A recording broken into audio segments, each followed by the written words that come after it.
ইমদাদ, উপস্থিত আছেন ইরশাদ ভাই, উপস্থিত আছেন মতি কাকা, উপস্থিত আব্দুর রাজ্জাক কাকা সহ রাহান কাকা, লিলু কাকা সহ বিভিন্ন পর্যায়ের নেতৃবৃন্দ, সবাইকে জানাই বাংলাদেশ জাতীয় দল বিএনপি পক্ষ থেকে এরকম শুভেচ্ছা অভিনন্দন সালাম। আসসালামু আলাইকুম। আসলে আমরা আজকে স্বাধীনভাবে কথা বলতে পারছি, যেটা ছাত্র জনতার বিপ্লবের মাধ্যমে এই স্বৈরাচারী হাসিনা পদত্যাগ হয়েছে। এই স্বৈরাচারী হাসিনা পদত্যাগের পরে আমরা স্বাধীনভাবে মুক্তভাবে কথা বলতে পারছি।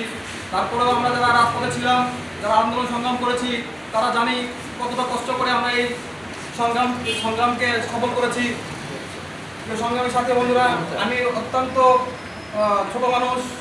আসলে এখানে যারা বসছে আমার পাশে, তাদের পাশে বসার মতো কোনো যোগ্যতা আমার নাই, বা তাদের পাশে বসবো এরকম মন মানসিকতা আমার নাই। কিন্তু দলীয় কর্মকাণ্ডের কারণে, দলের কারণে আজকে আমার এখানে বসতে হয়েছে।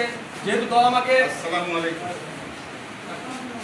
আমি দলের জন্য কাজ করছি, আমি আমার জাতীয়বাদী ভাইদের জন্য কাজ করছি, আমি সংগঠনের জন্য কাজ করছি, আমি কোনো ব্যক্তির স্বার্থে কাজ করছি না, আমি কোনো লোক লালসায় কাজ করছি না। আমাকে সদর থানা বিএনপির পক্ষ থেকে এখানে ভারপ্রাপ্ত সভাপতি করা হয়েছে, আমি সেই দায়িত্ব পালন করার চেষ্টা করছি। আশা করি এখানে যারা উপস্থিত আছেন তারা সবাই বিএনপি নিবেদিত প্রাণ, তারা আমাকে সহযোগিতা করবেন, আমরা যেন এই বাংলাদেশ জাতীয়বাদী দল বিএনপিকে নিশিন্দারা ইউনিয়নে একটি শক্তিশালী অবস্থানে দাঁড় করাতে পারি। এই জন্য আমি সবার সহযোগিতা কামনা করছি। পক্ষান্তরে আরও দু একটি কথা বলতে চাই, সেটা হচ্ছে, জানেন আমাদের ইউনিয়নে সভাপতি ছিল, যে কোনো কারণে তাকে অব্যাহতি দেওয়া হয়েছে এবং তিনিও পদত্যাগ করেছেন। তার প্রেক্ষিতে আমাকে ভারপ্রাপ্ত করা হয়েছে। আমি চাই আমার প্রতি অর্পিত দায়িত্ব দেওয়া হয়েছে, আমার যারা সিনিয়র আছেন, যারা মুরব্বিয়ান আছেন, যারা আমার সহযোদ্ধারা আছেন, আমি সবাইকে নিয়ে এই নিশিন্দারা ইউনিয়নকে একটি বাংলাদেশ জাতীয়তাবাদী দলের দুর্গ হিসেবে গড়ে তুলতে চাই। মনে রাখতে হবে, দলটা আমাদের, এই দেশটা আমাদের, আমরা শহীদ জিয়ার আদর্শের সৈনিক। আমাদের মধ্যে কোনো ভেদাভেদ থাকবে না, আমাদের মধ্যে কোনো লোকলালসা থাকবে না। অতীতে যেরকম আওয়ামী লীগ যেরকম কর্মকাণ্ড পরিচালনা করেছে, আমরা সেরকম কর্মকাণ্ড পরিচালনা করবো না, এবং আমরা কারোর প্রতি হিংসাত্মক মনোভাব দেখাবো না, যাতে জনগণ বা সাধারণ মানুষজন মনে করে যে আওয়ামী লীগ আর বিএনপির মধ্যে কোনো পার্থক্য নেই। আমাদের পার্থক্য, আমরা হচ্ছি শহীদ জিয়ার আদর্শের করা সৈনিক, আর শহীদ জিয়ার আদর্শের করা সৈনিক কখনো পথভ্রষ্ট হতে পারে না। হ্যাঁ, কিন্তু আমাদের হয়তোবা ছোটখাটো ভুল থাকতে পারে, আমাদের মধ্যে মতভেদ থাকতে পারে, কিন্তু দলীয় স্বার্থে, দেশ বাঁচানোর স্বার্থে, শহীদ জিয়ার আদর্শের স্বার্থে আমরা সবাই একত্রিতভাবে কাজ করবো, এই আশায় প্রত্যাশা ব্যক্ত করি। পক্ষান্তরে 1 সেপ্টেম্বর বাংলাদেশ জাতীয়তাবাদী দল বিএনপির প্রতিষ্ঠাবার্ষিকী করার কথা ছিল, এবং আমাদের ইউনিয়ন থেকে বড় একটা পার্টিসিপেট করার কথা ছিল। আমরা কথা দিয়ে এসেছিলাম যে আমরা করব, কিন্তু পরবর্তীতে বাংলাদেশ জাতীয়তাবাদী দলের মহাসচিব জনাব মির্জা ফখরুল ইসলাম সাহেব সেই প্রোগ্রামটি বাতিল করেছে, এবং প্রোগ্রাম বাতিল করে সারা বাংলাদেশে বন্যা চলছে। এই বন্যার মধ্যে আমরা কোনো উৎসাহ উদ্দীপনার মধ্যে প্রতিষ্ঠাবার্ষিকী পালন করবো না। এই কারণে আমাদের প্রতিষ্ঠাবার্ষিকী স্থগিত করা হয়েছে। পক্ষান্তরে প্রতিটা ইউনিয়ন থেকে যেমন আয়োজন করা হচ্ছিল, যে প্রতিষ্ঠাবার্ষিকী সফল করার জন্য ব্যাপক আয়োজন করা হচ্ছিল, আমরা ইতিমধ্যে আয়োজন হাতে নিয়েছিলাম, কিন্তু এই বন্যা প্রতিরোধের কারণে আমরা যেন যে আয়োজনটা হচ্ছিল, সেখানে যে অর্থটা ব্যয় হতো, সেই অর্থটা আমরা বন্যাদের মাঝে ত্রাণ হিসেবে দিব, এবং এটা আমরা প্রতিটা ইউনিয়ন থেকে থানা বিএনপিকে দিব, থানা বিএনপি জেলা বিএনপিকে দিবে, এবং জেলা বিএনপি কেন্দ্রকে দিবে। আর বগুড়া জেলা বিএনপির দায়িত্ব পড়েছে চট্টগ্রামের একটা এলাকায়। সেই চট্টগ্রাম এলাকায় আমাদের ত্রাণ সামগ্রী বা আমাদের আর্থিক সহযোগিতা থেকে সেখানে যাবে। আমি আশা করব আপনারা যারা আছেন, তারা অত্যন্ত পরিশ্রম করে আজকে এই জাতীয়তাবাদকে আবার পুনঃপ্রতিষ্ঠা করার লক্ষ্যে কাজ করছেন। যেহেতু দেশের বন্যা কবলিত, আমরা চাইব আপনাদের দিক থেকে যে যেভাবে পারেন ইউনিয়ন বিএনপিকে সহযোগিতা করবেন, এবং সেই সহযোগিতা যেন আমরা গরিব দুস্থদের মাঝে পৌঁছে দিতে পারি। সংগ্রামের সাথে উপস্থিতি, আপনারা আরও জানেন যে আমাদের বিভিন্ন ইউনিয়নে, বিভিন্ন ওয়ার্ডে এখনো কমিটি করা হয় নাই।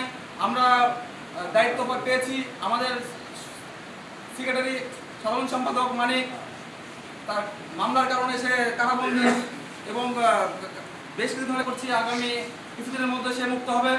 মুক্ত হওয়ার পরে যে যে এলাকায় যে প্রতিটা ওয়ার্ডে যারা নিবেদিত প্রাণ ছিল, যারা ত্যাগী ছিল, যারা আওয়ামী লীগ সরকারের হায়না সরকারের লালসায় পড়েনি, যারা আওয়ামী লীগ সরকারের লালসায় পড়ে ভোট করেনি, যাদের কোনো ইচ্ছা বা তাদের কোনো স্বার্থ ছিল না, যারা সবসময় বিএনপিকে ভালোবেসেছে, বিএনপিকে ভালোবেসে ওই অবৈধ হাসিনা সরকারের ভোটকে বর্জন করেছিল, যারা রাজপথে ছিল, যারা সংগ্রাম করেছে, তারা এই কমিটিতে স্থান পাবে ইনশাল্লাহ। এটা নিয়ে কোনো জায়গা নেই। আপনারা কে কোথায় ছিলেন, কে কার লোক, এখানে কে কারোর লোক নয়। আমরা শহীদ জিয়া আদর্শের সৈনিক, আমরা জিয়ার আদর্শের সৈনিক, আমরা বিএনপির সৈনিক, আমরা ম্যাডাম জিয়ার সৈনিক, আমরা তারেক রহমানের সৈনিক। অমুক ভাইয়ের লোক তুমুক ভাইয়ের লোক আমাদের দেখার কোনো দরকার নাই। যারা বিএনপি করে, যারা বিএনপি করেছে, যারা ত্যাগ স্বীকার করেছে, এই 16টি বছর যারা নির্যাতনের শিকার হয়েছে, তারা এই বিএনপিতে কমিটিতে স্থান পাবে। কোনো চাটুকার, কোনো বাটপার আমাদের এই নিশ্চিন্তা বিএনপিতে কোনো স্থান পাবে না। সাথে বন্ধুরা, আমি হয়তো অনেক কথা বলে ফেললাম, আমার মুরব্বীরা আছে, তারা আপনাদেরকে দিক নির্দেশনামূলক আরও কিছু কথা বলবে।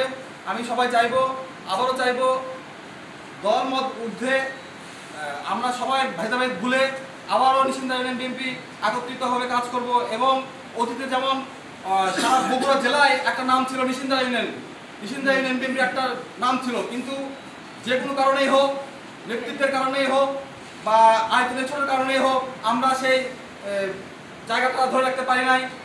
আমরা চাই এই ছোট ইউনিয়ন নিয়ে আমরা আবারও সামনের দিকে অগ্রসর হব এবং পুরো বগুড়া জেলাকে দেখিয়ে দেব আমরা নিশ্চিন্তা ইউনিয়ন বিএনপি আবারও প্রতিষ্ঠিত হয়েছি, আবারও শক্তিশালী অবস্থান তৈরি করছি। এবং বিএনপির বিপ্লবী সভাপতি মাহমুদ আহমেদ খান রুবেল নিশ্চিন্তা ইউনিয়ন বিএনপি আবারও সামনের দিকে অগ্রসর হবে, এই আশা, এই প্রত্যাশা বক্তব্য কথা বলে আমি আমার সংক্ষিপ্ত কথা শেষ করছি। আসসালামু আলাইকুম। সাজা দিয়েছ আল্লাহ, তারা নেতৃত্ব থেকে পালিয়ে গেছে আল্লাহ, তুমি সবই জানো। তোমার রহমত ছাড়া এটা সম্ভব ছিল না। তুমি তাদেরকে ক্ষমতাচ্যুত করেছ এবং তুমি আবার আমাদের সেই সুদিন ফিরিয়ে দাও আল্লাহ। ইয়া আল্লাহ, আমাদের ম্যাডাম খালেদা জিয়ার স্বাস্থ্য পুনরুদ্ধার আল্লাহ আপনি তাদেরকে সহযোগিতা করুন, আপনি তাকে দয়া করুন। ইয়া আল্লাহ, আমাদের এই সংগ্রাম করতে যে যত ছাত্র ভাইয়েরা তুমি তাদেরকে শহীদ হিসেবে কবুল করে নাও আল্লাহ। ইয়া আল্লাহ, তাদের প্রতিটি রক্তর ফোঁটার মূল্য তাদেরকে হাসরে প্রদান করি আল্লাহ। ইয়া আল্লাহ, আমাদের এই যাত্রাকে তুমি কবুল করে নাও আল্লাহ। আল্লাহ, আজ তুমি যে বন্যার বয়ে গেছে আমাদের দেশে আল্লাহ, তাদের জন্য আমাদের জনগণ যে ক্ষতিগ্রস্তর মধ্যে আছে আল্লাহ, তুমি তাদের প্রতি রহম করো।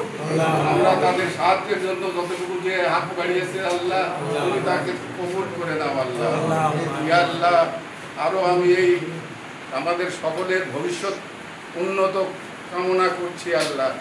ইয়া আল্লাহ, তুমি আমাদের এই দলের যে অনুষ্ঠান আগামীতে যাত্রা শুরু করতে যাচ্ছে আল্লাহ, তুমি তাদেরকে কামিয়াবি দান করো আল্লাহ। ইয়া আল্লাহ, আর সব কিছু মূলে আল্লাহ তোমার সাহায্য আল্লাহ, আমরা যেন তোমার পথেই চলতে পারি আল্লাহ। আমরা যেন অন্যায়ভাবে কাউকে আঘাত দিতে না যাই আল্লাহ। আমরা যেন সুস্থ সুন্দরভাবে এই দল পরিচালনা করতে পারে আল্লাহ। তার জন্য তুমি সহায় হইও আল্লাহ। রব্বানা আতিনা ফিদ দুনিয়া হাসানাতাও ওয়া ফিল আখিরাতি হাসানা। ইয়া আল্লাহ, আমাদেরকে এই দুনিয়াতে মঙ্গল দান করো এবং শেষ বিচারের দিনে তুমি মঙ্গল দান করো। তুমি সব কিছুর মালিক আল্লাহ, তোমারই কাছে ক্ষমা ভিক্ষা করি আল্লাহ। ইয়া আল্লাহ, সকল কিছু ক্ষমা করে দিয়ে আমাদের এই দোয়াগুলো কবুল করে নাও আল্লাহ। ইয়া আল্লাহ, ربنا ظلمنا أنفسنا وإن لم تغفر لنا وترحمنا لنكونن من الخاسرين. سبحان ربك رب العزة عما يصفون والسلام على المرسلين والحمد لله رب العالمين.